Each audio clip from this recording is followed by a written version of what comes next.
Hi, everyone. I'm Jeff from DTech. I'm going to be talking about something that I'm very passionate about, post-traumatic stress disorder. As a paramedic, I took a lot of pride in patient advocacy. That's what we do, help others who can't help themselves.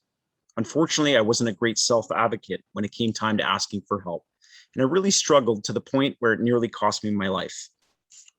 Today, I'd like to speak about the difference between shock and trauma, the definition of PTSD as it is defined in the DSM-5, and some of the statistics of individuals that are suffering with PTSD amongst the different public safety organizations and Canada's public. One of my favorite explanations of the difference between trauma versus shock, and one that I really connected with, is trauma is like being involved in a minor car accident. You get out, there's not a lot of damage to your car, you're not really hurt, and there's lots of help coming. Shock, on the other hand, is like being trapped in a vehicle upside down.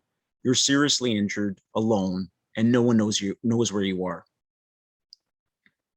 Repeated exposure to shock and trauma can be detrimental and have serious consequences.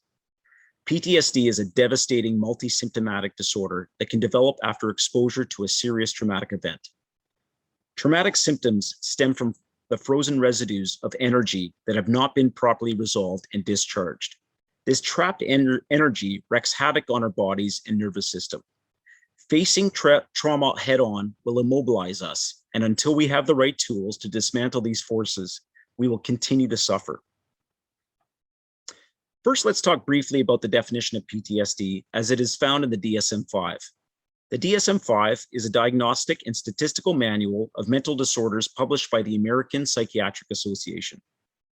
PTSD is the only anxiety disorder in which an external event is part of the diagnostic criteria. Some of these events include exposure to actual or threatened death, serious injury, sexual violation, or in one of the following ways: directly experiencing the traumatic event, witnessing the traumatic event, learning that it happened to someone, or repeated extreme exposure to very aversive details. Trauma discussions have traditionally focused on recently returned soldiers, victims of terrorist attacks, or survivors of terrible accidents. So why is it that Canada has some of the highest rates of PTSD amongst its adult population? In Canada, our public have some of the highest rates of PTSD in the world, just over 9%.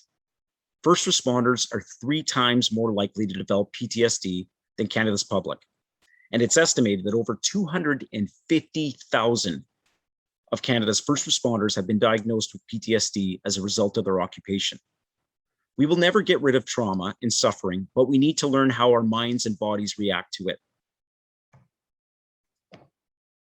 This next slide represents the people that we want to help, including the adult population in Canada, and the numbers are truly shocking.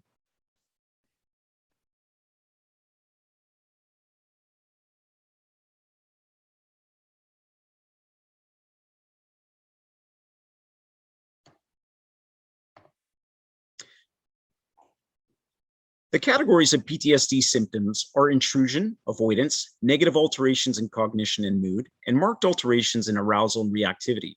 And we're going to look at those individually as we go along. Intrusion.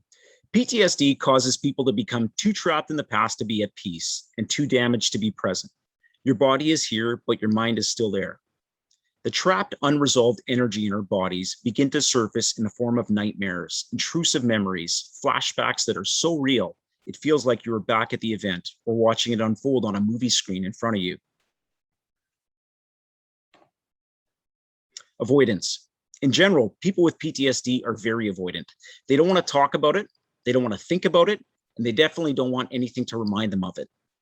So very often, people can't remember minor details of the event, and that's okay. Sadly, there's also the inability to experience positive emotions. Substance abuse rates are high amongst this population as individuals attempt to self-medicate from the uncomfortable cluster of symptoms that make up PTSD. And I can personally relate to this as I struggled with alcohol and prescription drug addiction. Cognitions and mood. There is often persistent and distorted blame of self or others. Another persistent symptom is a negative emotional state. So very often people with PTSD are stuck in anger or stuck in guilt or stuck in fear.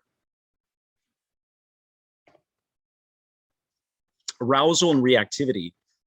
Other symptoms include anger, rage, angry outbursts, and irritable behavior. We need to educate people that as hard as it is to live with PTSD, it can also be very hard to live with someone with PTSD. Reckless or self-destructive behavior is common, like driving a vehicle at a high rate of speed or taking risks that one normally wouldn't take. Other symptoms are hypervigilance and an exaggerated startle response. People don't walk through life as calmly as they did before and after experiencing something that triggers PTSD. About half of the people with PTSD will be diagnosed with a major depressive disorder. There are a lot of sleep problems associated with depression, like nightmares and insomnia. People who seem to be coping pretty well with PTSD often are very good at avoidance. I hope this brings some awareness to this public health crisis. And if you or someone you love can relate to these symptoms and definitions, please reach out. DTech is here to help. Thanks very much.